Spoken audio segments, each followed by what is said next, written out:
Yeah, Russell Proffit from Mahanui. We farm, my wife and I made us farm 1,000 hectares in the Mahanui Valley, about 35 minutes southwest of Tikawiti in the King Country. With Country River Care's fenced off 200,000 hectares in this wider catchment, so it's made a huge investment to the area. Hopefully improve water quality. That's what we're testing for. And we become a member straight away. We see it as a good investment. We need these sort of organisations in our area campaigning a bit for our farmers. Belonging to a catchment community group's a good thing for your area, like getting these water tests, updating those, opportunities to upskill your staff, yourself, for different skills, lots of different things to keep you up to play in farming. You know, if and when some more regulations come in, hopefully we're one step ahead of the game. Being a King Country River Care member, you can just tick a few boxes to say you belong to a catchment group, river care group, and you've ticked the right box, and you've impressed a few people.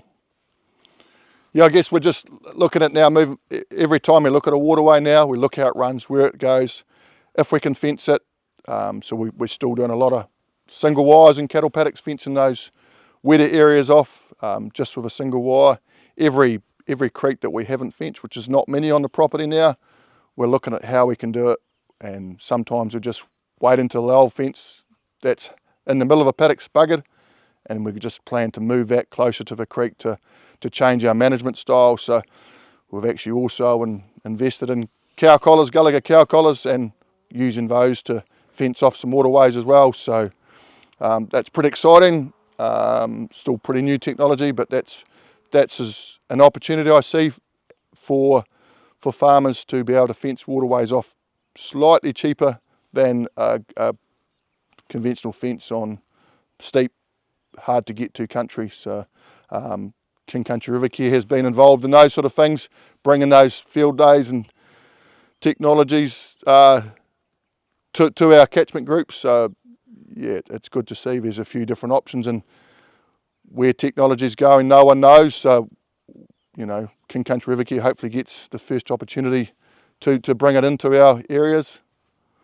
I guess we're working on now is critical source areas just around our yards and off our tracks. We've got put a lot of metal on our tracks because we get wet, so we try and metal so we can get round the farm easy enough. But you know, when it pisses down a rain, there's water runs there, so we need to try and figure out ways to avoid that, get into the waterways. And you know, cattle yards, sheep yards, the critical source areas, we're just looking at ways to minimise E. coli and stuff going in. So we'll measure and try a few different things and give advice to our local community on how it works and what best situation suits.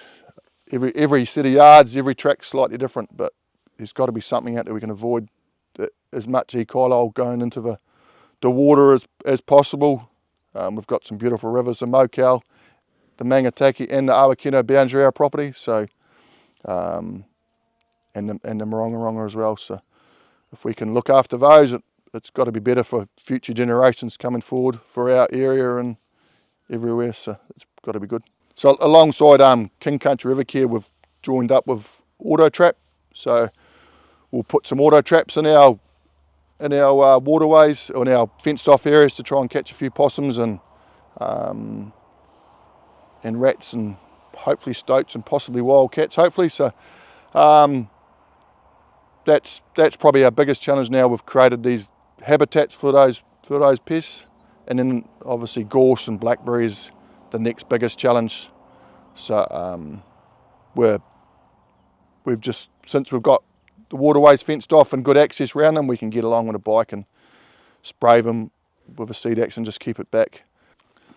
I guess if you haven't started fencing waterways and think you want to, just go and put some posts in and plant some trees and fence it off, and I reckon you'll get hooks. And the first year you'll be pretty disappointed. The second year might get a bit happier, but the third and fourth and fifth year, it starts looking all right, and you go, well, shit, it's not bad. So we would have probably done some, but if it wasn't for the support we've had from King Country River Care 1BT and that, we wouldn't have done as much. And yeah.